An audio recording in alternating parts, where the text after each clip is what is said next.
This is Optimal Health Daily, episode 942. 3 Gym Mindsets to Maximize Long-Term Progress, Part 2, by Matt McLeod of mattmcleod.org, and I'm Dr. Neil. Hey there, happy Tuesday, and welcome back to Optimal Health Daily, where I simply read to you from the best health and fitness blogs for free. I cover fitness, nutrition, stress management, weight management, and lots more, just like an audiobook, but from a bunch of different authors, and always with permission from the sites. All right, it's the end of February, which to me, because I'm such a huge baseball nerd, this means baseball season is around the corner. I'm so excited. And yes, because I'm a huge Angels fan, I am very disappointed in the Houston Astros, but I'm not going to get into that. I know people have been asking me how I feel about it. I'm just excited that baseball season is around the corner, and I have a confession. I've already been listening to some of the spring training games. That's how nerdy I am. Even though most of the high-profile regular players aren't even playing right now, I just crave baseball so much. All right, but enough of that, because I find that most people don't share my same passion for baseball. So we're going to move on, and I want to talk about today's post. Today's post is part 2 from yesterday. So if you're new here or skipping around, I'd recommend listening to yesterday's episode first. That's episode 941. But if you're all caught up, let's hear part 2 and continue optimizing your life. 3 Gym Mindsets to Maximize Long-Term Progress, Part 2, by Matt McLeod of mattmcleod.org. Mindset number 2, let's eat. I first heard this term, let's eat, from one of my favorite powerlifters in the game right now, LS McLean. If you know who LS is, you'll know that this dude has an absolute blast lifting weights. Even when he's up on the world stage platform about to lift for a world record, you'll find him smiling and acting like a goofball. He is the inspiration behind this mindset. This is the mindset that is necessary for the majority of your lifting career. This is the mindset where one of your favorite artists just dropped a new album and you're bumping some new music on the way to the gym, sipping some pre-workout, pumped about the workout you're about to get in. This is the mindset where you just got a new training program and you're jolly and enthusiastic about going in and doing the work you're supposed to do. This is the mindset where you haven't been able to lift because you've been away on vacation and you're just itching to get back in the lab and make some magic happen. And as you lift, you feel the blood rushing through your muscles, stretching your skin out due to the massive pump. The weights are just flying up, maybe making a few personal records. Maybe you're training with a few friends and you're all pushing each other, talking smack, and having a good old time competing. Maybe the gym lighting is just right. And you know what?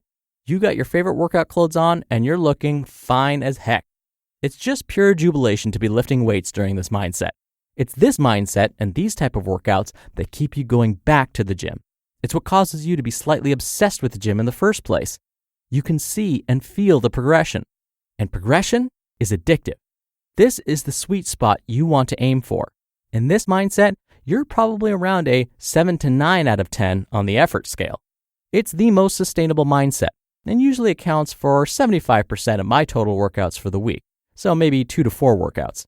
This is the meat and potatoes of my entire workout experience, which brings me to the last and final mindset, the mindset that should be used with caution and only be used when appropriate. Mindset number 3, the void.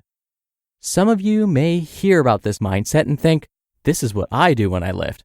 But for the majority of you, you probably don't, to be blunt. You like to think you lift hard, but you're probably only around a 7.5 to 8.5 out of 10 when it comes to effort. But that's okay, because it takes serious time and effort to reach this state. I used to think I worked hard too, until I saw people who actually worked hard. To make it more clear, here are a few signs you aren't in the void. If you're texting or scrolling social media between sets, you aren't in the void. If you aren't shaking before you lift the weight, you aren't in the void. If you aren't afraid of the weight you're about to attempt, you're not in the void. The void was coined by the powerlifting legend Dave Tate, founder of an amazing company called Elite FTS. He talks about the void being an experience that is extremely hard to define, but it consists of the period during one of your hardest sets of the entire workout, when you know the set is about to hurt, when you can't even describe how the set went after completing it because you black out from the sheer effort being produced, when reality itself begins to blur and the people around you become non-existent. There is no stress from work. There is no worrying about your abs. There is no nagging spouse or loved ones. It is only you and the weights. followed by a feeling of pure bliss from being in a zen-like energy state of controlled rage. It is a feeling that can only be described accurately by those who have put in thousands of hours under the bar. My friend and pro bodybuilder and powerlifter Ryan Doris similarly defines it as going dare. One thing is for sure, no matter how you define it, when you feel it, you will know. And once you reach it, you will understand why you can't possibly do this for every set or every workout. Trying to go hardcore every single workout, no matter your current state, is something only fools and beginners do. There are times to destroy everything in sight and try to lift until your eyes bleed. And there are times to pull back on the reins to set you up properly in the future. The key to using this mindset effectively is by not trying to force it. The void is earned. It may come after a hard breakup, or after you get fired from a job, or when you're just motivated to surpass a goal you set for yourself after years of training. It will make up the remaining 10% of your training, and is obviously around a 10 out of 10 when it comes to effort. But no matter when the actual void comes, understanding that consistently pushing past your comfort zone is absolutely necessary to get an amazing physique. And since you're still here listening, you probably don't just want an okay physique. So make sure you actually do something about it. So let's wrap this up. Let's recall what we've learned. Mindset number 1, check the boxes. This is used about 15% of the time and is just as important as any other mindset because it allows fatigue to drop and could prevent injuries. You get in, do your work, and get out. Mindset number 2, let's eat. The most popular mindset that you should have around 75% of the time. This is one that is sustainable and brings you the most happiness while at the gym. A solid lifting sesh, for example. Mindset number 3, the void. This is maximum effort and should scare you a little. It should be used with caution around 10% of the time and only used when appropriate due to the higher risk of injury and causing the most amount of fatigue. When you only use one of these mindsets, you risk not getting the most out of your training plan and can also set yourself up for unnecessary injuries that will knock you out of commission for weeks or even months. But having the arsenal of all three to choose from, you can train in a much smarter way that not only provides you better results, but it prevents you from burning out and reduces injury. And that, my friend, is a recipe for long-term success. You just listened to part 2 of the post titled 3 Gym Mindsets to Maximize Long-Term Progress by Matt McLeod of mattmcleod.org. And thank you to BetterHelp. BetterHelp offers online counseling and therapy with licensed therapists from wherever you are and around your schedule. They have counselors specializing in depression, stress, anxiety, self-esteem, anger, grief, and so much more. Therapy can help improve your life in many different ways. We've heard it right here on this show a bunch of times. BetterHelp makes it super convenient in that there are 4 communication modes: text, chat, phone, and video, and available worldwide.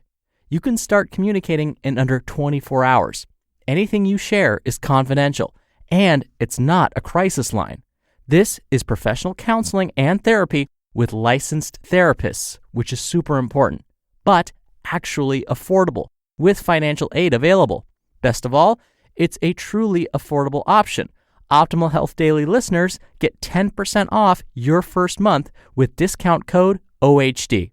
So why not get started today? Go to betterhelp.com/OHD.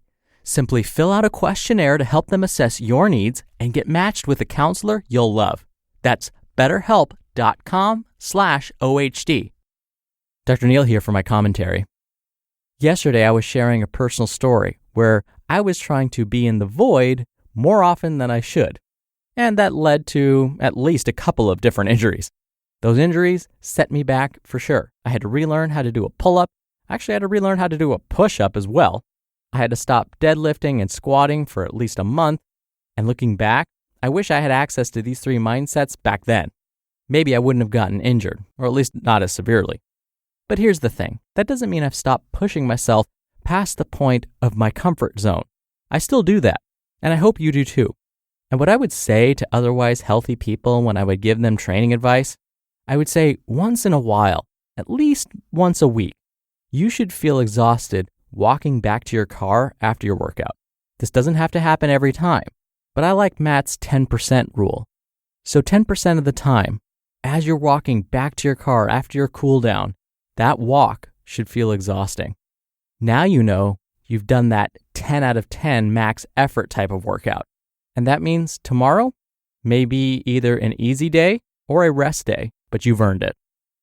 All right, that'll do it for me for today. Thank you for being here. Thank you for listening every day. I hope you're having a wonderful week, and I'll see you back here tomorrow where your optimal life awaits.